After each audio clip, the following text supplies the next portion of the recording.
Alright guys, so I just wanted to do a quick video of my final passes on this Maxamet Paramilitary 2 I'm sharpening. I'm sharpening this one for my buddy Corey. So let's see, what can I say about it? Maxamet can sharpen up very easily with diamonds or CBN stones. However, there's about a 20% chance that you're gonna have an absolute shit show of a hard time sharpening it. And it all depends on whether the factory edge was overheated or not. With Maxamet being such a hard steel, oftentimes the factory edges will be overheated because they sharpen them on a belt, which creates a lot of friction and heat. Those belts wear out very quickly because of how hard of a steel Maxamet is. And actually, due to the composition, Maxamet almost can't even be called a steel. It has some elements in it that make it almost closer to like a ceramic or a tungsten carbide kind of deal. Like it's been a while since I looked into it, so forget all the technical details, but yeah, Maxamet is very hard. It's very abrasive on the belts that they use, so those belts, you know, get worn out quick. So after a handful of these blades get sharpened, you get towards the end of that belt, you're gonna have to hold it on there for longer for it to sharpen that edge, which means the person at the factory is probably gonna apply a little bit more pressure, trying to make the tool do what they want it to do instead of letting the tool do the work.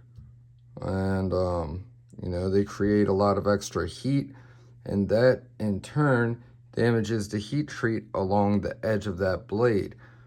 And what you'll notice is that you won't have any type of edge stability or edge retention. And a lot of people mistake Maxamet for being so fragile and chippy.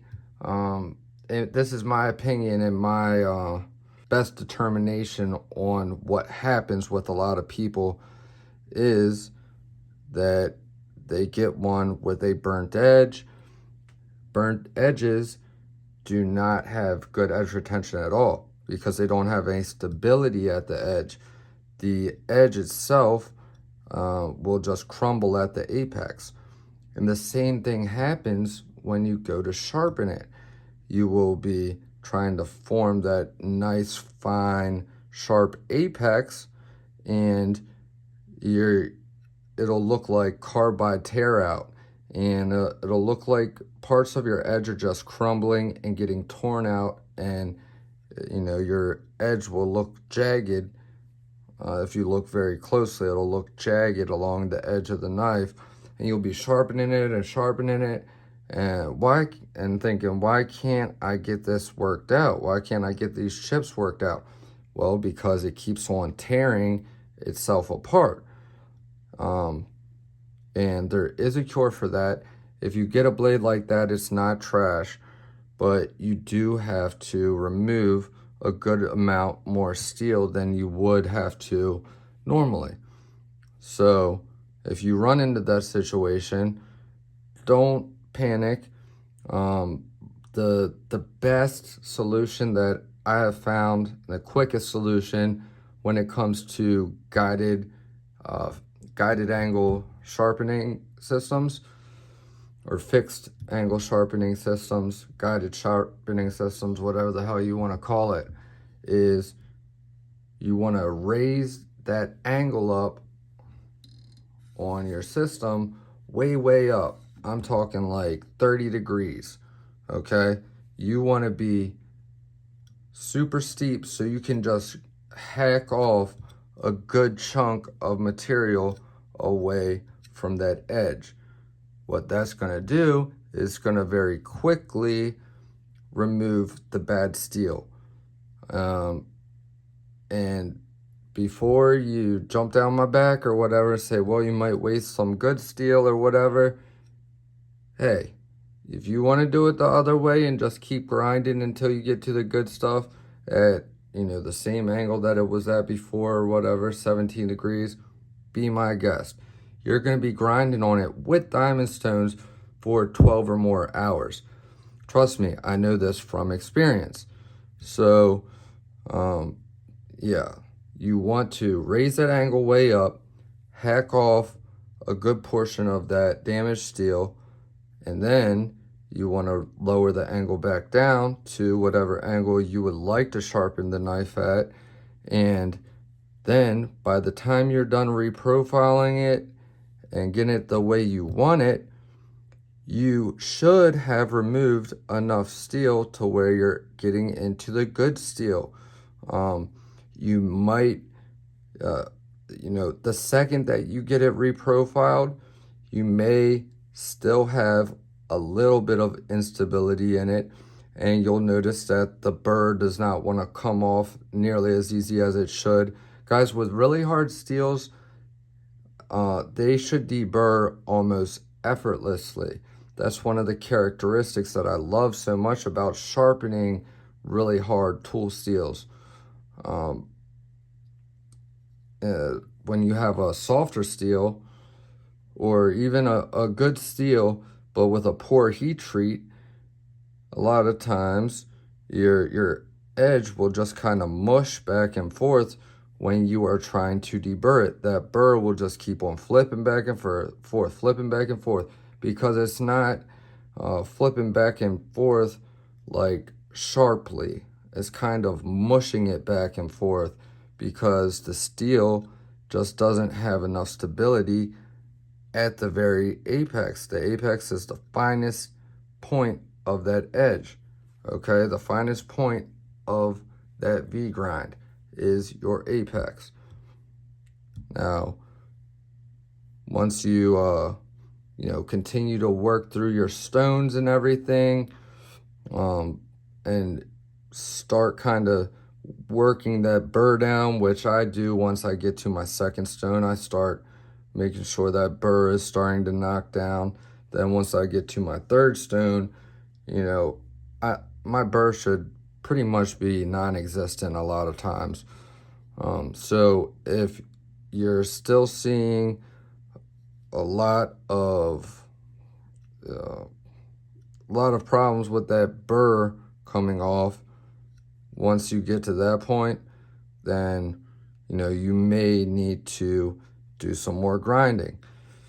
But 9 times out of 10, if you do what I said and you raise that angle up to like 30, grind away a good portion of that steel, and then drop it down to the angle you want, reprofile it, work it out nice and even, and get all pretty, to your standards, as perfect as you would like it to be. Don't skimp on spending enough time reprofiling the edge. That is where I spend probably the most time out of my whole sharpening process, is on the initial reprofiling. I think that's where a lot of people run into problems, is that they just want to rush through everything. Sharpening is a thing of patience and precision. There's no shortcut really to race through it and get an amazing result.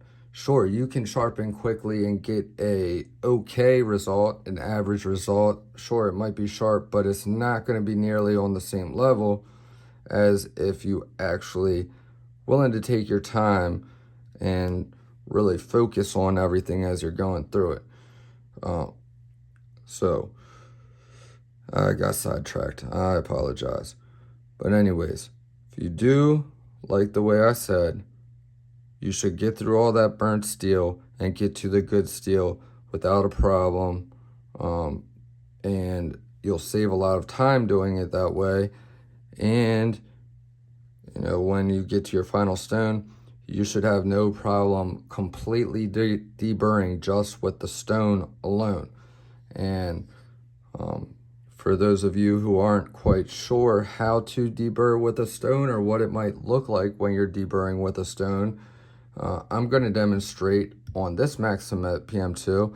I am now pretty much completely finished with the stones. I'm making my very final passes on this bad boy, and just figured I would show you guys what that looks like, how I do it. So I have a little bit of oil on this stone. I just use you know, generic mineral oil. I put it in a little squirter bottle and put a couple drops, rub it around, and that helps you your diamond or your CBN stone. It helps prevent it from loading up with the steel, getting clogged up with the steel, and you get a lot more use out of it before you need to clean it. Of course, you could continue to use it, but it would be less efficient. So you'll get more use out of it with high efficiency. It helps your stones last longer, and I found it gives you a much better result when it comes to sharpening. It gives you a little bit of a more smooth feedback as you are going across that edge, and really helps you to use as little pressure as possible while still having good control, because you don't have to push down or hold on to it super tight, because it's not like you're going across a jagged surface and you know what I mean? Like if you're trying to rub a piece of steel or yeah, like across like a cinder block or across the street or a sidewalk or something, and you know it's going to be very coarse and jagged and skipping around.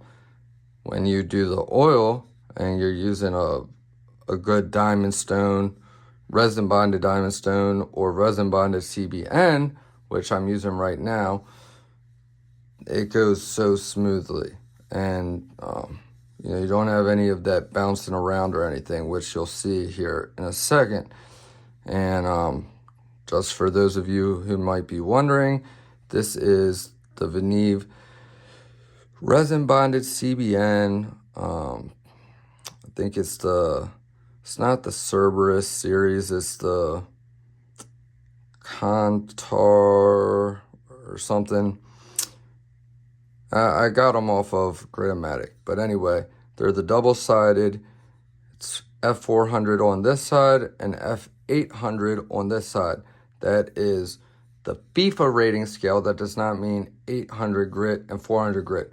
F400 is equivalent to like 1,000 or 1,200 on the American standard grit rating scale, and F800 would be like you know, between a 1,500 to 2,000 grit.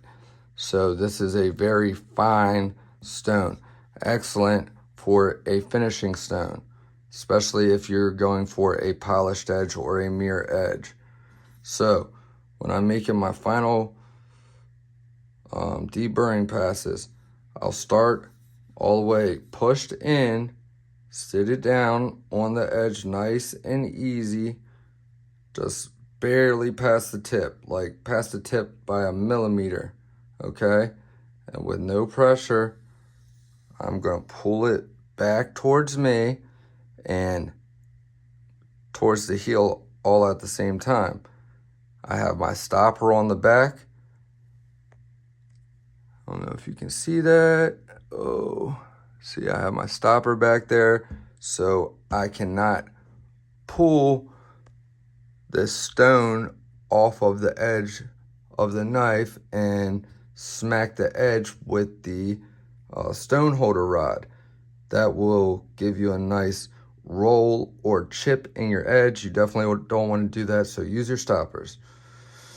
But once you get back to the heel right here, then I'm just going to, I want you to kind of see what my hand is doing also. All right, so You can see where I'm gripping this, guys. I'm only using like 2 fingers holding the end of this. I'm not using any pressure at all. Letting the stone do all the work. So it's just going across there. The only pressure is the weight of the stone itself. All right, so I did more than I intended to, but I'm trying to demonstrate. Just gonna come back up like this. It's making a sweeping pass. So I'm going in and towards the tip, both at the same time. And you want to get used to that motion to where you're doing it consistently across the entire edge. That's going to help you get that nice consistent and uniform grind lines on your edge bevel, or the lack thereof. It keeps the edge bevel looking nice and uniform and consistent. So once again, you're basically trying to get it to where you're evenly distributing that pass across the entire edge. And you only need to go back and then forward once. You can do it twice if you want when you're starting your final passes. But after a couple times going back and forth, just one is what you want to do, because you don't want to be raising any possible burr back up. You want to be, you're trying to remove all that. So let's get back over here. Okay, so I made my pass on this side. And then now that I explained how I'm going to do it, I'm just going to demonstrate, and I'm not going to talk when I do it from this point on, or at least that's the plan. All right, so starting like I said, coming back to the heel, no pressure, and here I am doing exactly what I said I wasn't going to do. Then you're working your way to the tip, 0 pressure, just you're going back and then forward. On that back stroke, you are laying down any part of that burr that might be there gently so that it doesn't tear it apart and cause any tear out. And then when you're going forward, that is going to either flip the burr to the other side or it is going to cut it off. Typically, deburring passes are all edge leading passes. However, when I am starting to make my final passes, I do edge trailing and then edge leading. It helps you get a sharper edge. Just trust me. Now that I did that a couple times, starting with the edge trailing and then going edge leading, now I'm just going to do edge leading, 1 per side, starting all the way back here at the heel, and I'm going to make that sweeping pass with 0 pressure towards the tip. Go ahead and flip it over, do the same thing.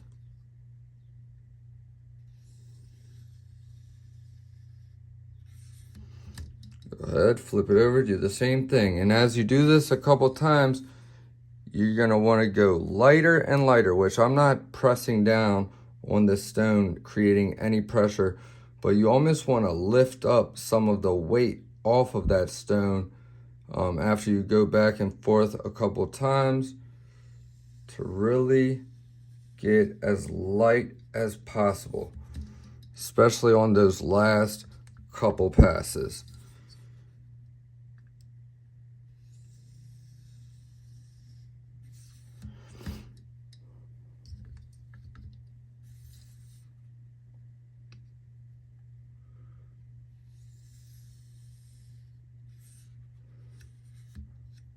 Okay, so now what I'm gonna do is I'm gonna physically feel for a burr. With my thumbs, I'm starting right there and I'm rubbing down off that edge.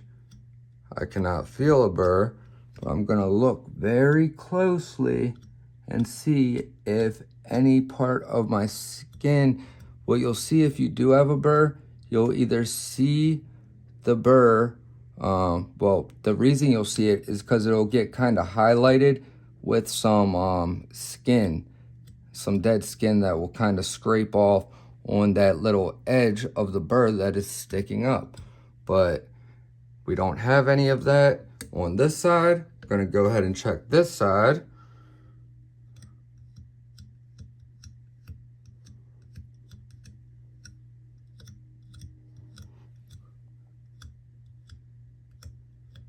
Okay, very, very, very slight burr on this side.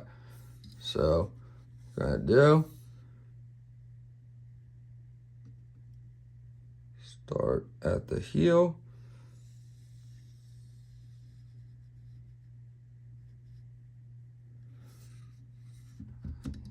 All right, let's go ahead and feel and inspect it.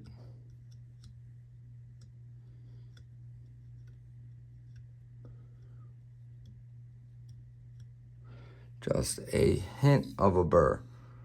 So very, very super light.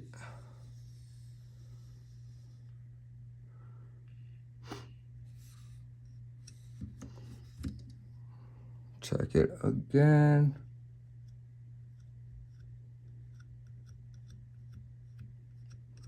Okay, no burr. Check the opposite side.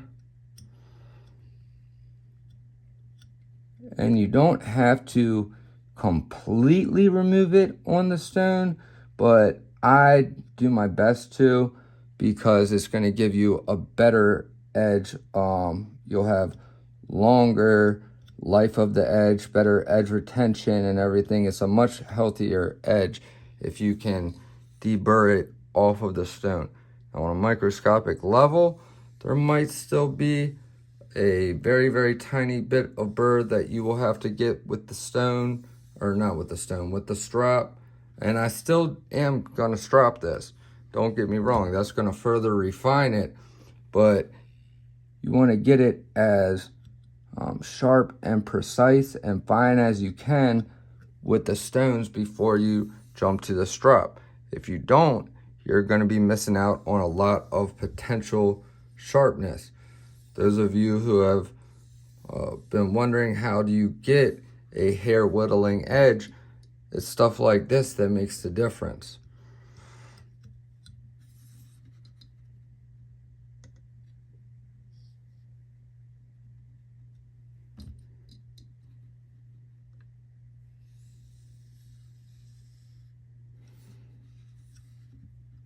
Okay, we're pretty damn good. What I'm going to do right now, I'm going to show you how I clean my diamond stone, or this is resin bonded CBN. I'm going to give this a cleaning real quick, and then I'm going to make maybe 2 or 3 more passes per side. So you need a where did it go? There it is. Magic eraser, some 91% alcohol, and I like to put in a little spray bottle. Spray your magic eraser. Very, very gentle, light circular motion.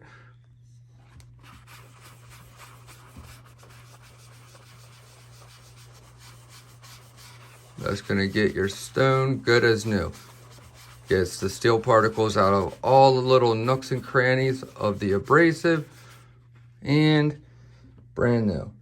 So the reason I did that is to remove any of the possible slurry and steel particles that were, still on the stone, possibly adding to the abrasiveness. I want to get this edge as fine as I can, which this is a way to do that. So now I'm gonna drop a couple drops of oil, and this right here is a little tube of clipper oil. Those of you that know I'm a barber, I have a lot of these clipper oils. essentially the same thing. Doesn't really matter what kind of fucking oil you use. You just need to use some kind of oil. Okay, so I spread out with my finger. See what that looks like. Alrighty.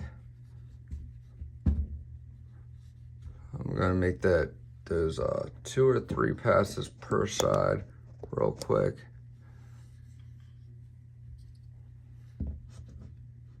Okay.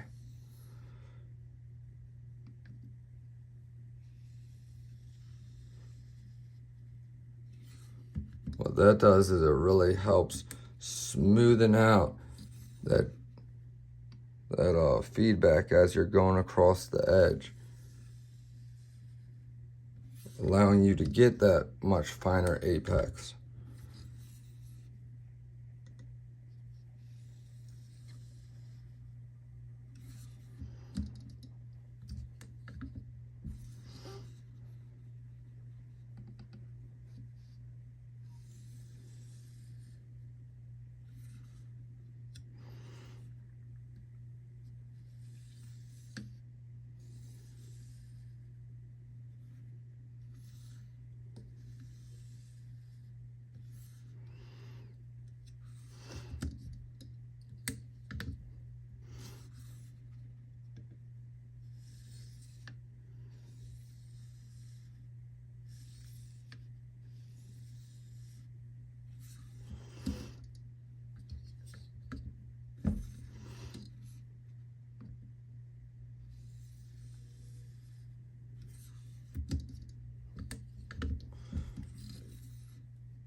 Alright guys, I think that might be it. That might do it. Alright, let me feel it and inspect it. Beautiful.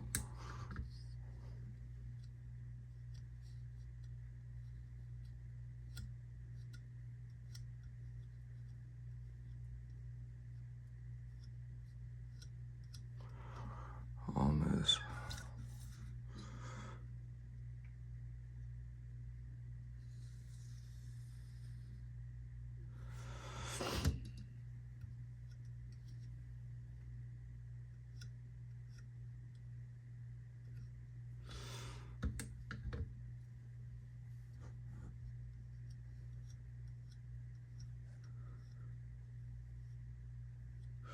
Alright guys, I think that's going to be about as fine as I'm going to get it